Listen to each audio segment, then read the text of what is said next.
बिस्मिल्लाहिर्रहमानिर्रहीम। Practical number 4 math second geometry 10वीं जमात। मकसद दायरे के अंदरून में दायरे पर और दायरे के बैरून में वाक़े नुकात से दायरे पर ममाज खींचने के अमल को समझना। बगैर मॉडल के हम यहाँ पर समझेंगे कि यहाँ पर ज़रूरी अशिया जो है कागज़, कंपास बॉक्स, पेंसिल, नाप पट्टी, रबर वगैरह जो आपको लगेगी, जो शक्ल बनानी है। शक्ल और मुशाहिदे की जिदूल के अंदर हम देखेंगे कि शक्ल बनाई हुई है कि दायरा दिया हुआ है, दायरे दिए हुए 3 और दायरे के अंदरून में एक नुक्ता है, दायरे पर एक नुक्ता है और दायरे के बैरून में एक नुक्ता है। तो ममासी कतात कितने खींचे जा सकते हैं। सबसे पहले ममाज की खुसूसियत क्या है कि ममाज क्या है, पहले ये देखेंगे कि किसी भी दायरा और उस पर वाक़े एक नुक्ता, दायरा और उस पर वाक़े एक नुक्ता से जो ख़त खींचा जाता है, यानी वो ख़त और दायरे का एक मुश्तरक नुक्ता होता है, वो ख़त दायरे का ममाज कहलाता है।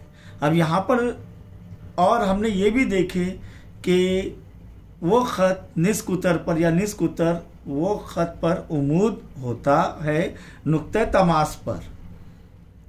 यहाँ पर हम पहली शक्ल में देखेंगे कि दायरे के लिहाज से नुक्ते का मुकाम कहाँ पर है, दायरे के अंदरून में। तो नुक्ता पी दायरे के अंदरूनी हिस्से में वाक़ है। तो अंदरूनी हिस्से से कोई ममाज खींच सकते हैं क्या हम? बिल्कुल नहीं। क्यों? क्योंकि ममाज खींचे ही नहीं जा सकता। भले ही हम ये देखिए, ये यहाँ पर वो पहुँच ही नहीं पा रहा है, ये निस्कुतर से भी छोटा हो जा रहा है। वजह भी देखिए कि ये निस्कुतर से छोटा है। ये अगर ओ है तो ओ पी निस्कुतर से छोटा है, दायरे पर ये वाक़ नहीं है, इसीलिए इससे ममास हम खींच नहीं सकते। तो यहाँ पर खींचे जाने वाले ममासों की तादाद कितनी है? सिफर या ज़ीरो, इस तरीके से सिफर लिख सकते हैं। दूसरा जो है कंडीशन क्या है कि दायरे पर वाक़ नुक्ता है।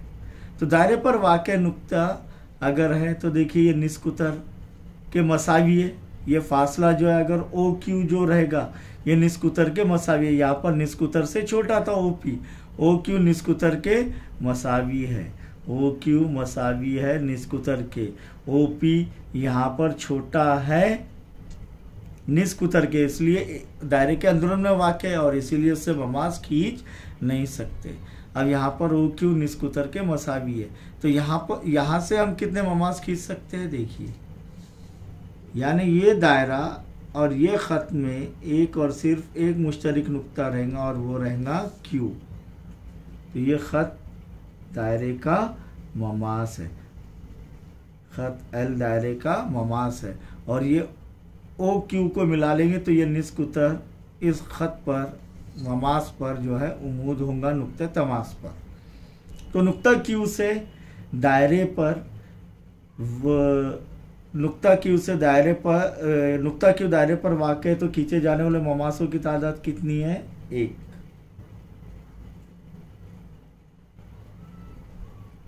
अब यहाँ पर देखेंगे तीसरी कंडीशन प्यारे बच्चों कि ये ओ दायरे का मरकज ले रहे और आर दायरे के बैरूनी हिस्से में वाक़ है या बैरून में वाक़ है।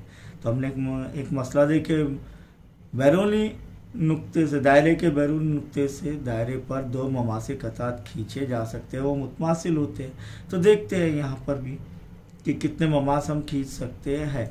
अब ये ओ आर को अगर मिला लेंगे हम तो ओ आर निस्कुतर से बड़ा है, ओ आर बड़ा है निस्कुतर आर से, ओ आर।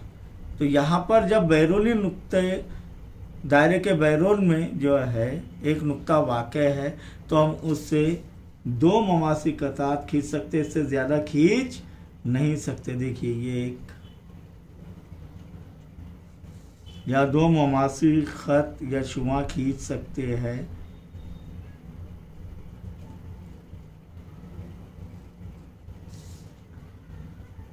एक रहेगा आर ए और एक रहेगा आर बी और ये दोनों की लंबाई मसावी होती है, ये भी हम देख चुके हैं पहले। तो यहाँ पर बैरूनी नुक्ते से और कुछ खींच सकते हैं कि अगर ये OR खींचे तो ये ममास नहीं कहलाएगा। तो इसीलिए कितने ममास खींचे जा सकते हैं बैरूनी नुक्ते से दायरे के बैरून में वाक़ नुक्ते से? 2। ये हो गया हमारा तजुर्बा। अब इसका नतीजा क्या है? मुशाहिदात से हम नतीजा हासिल कर सकते हैं कि दायरे के अंदरून में वाक़ नुक्ते से दायरे पर 0 ममास खींच सकते हैं। कितने? 0। दायरे पर वाक़ नंबर 2 का नतीजा, दायरे पर वाक़ नुक्ते से दायरे पर 1 ममास खींच सकते हैं। कितना? 1 ममास खींचे जा सकते हैं। दायरे के बैरून में वाक़ नुक्ते से कितने ममास खींचे जा सकते हैं? 2। दायरे पर 2 ममास खींचे जा सकते हैं। ये नतीजा है। ये यहाँ पर ये हमारा चौथा तजुर्बा मुकम्मल हुआ। अब 5वें तजुर्बे की तरफ हम इंशाअल्लाह वो समझेंगे।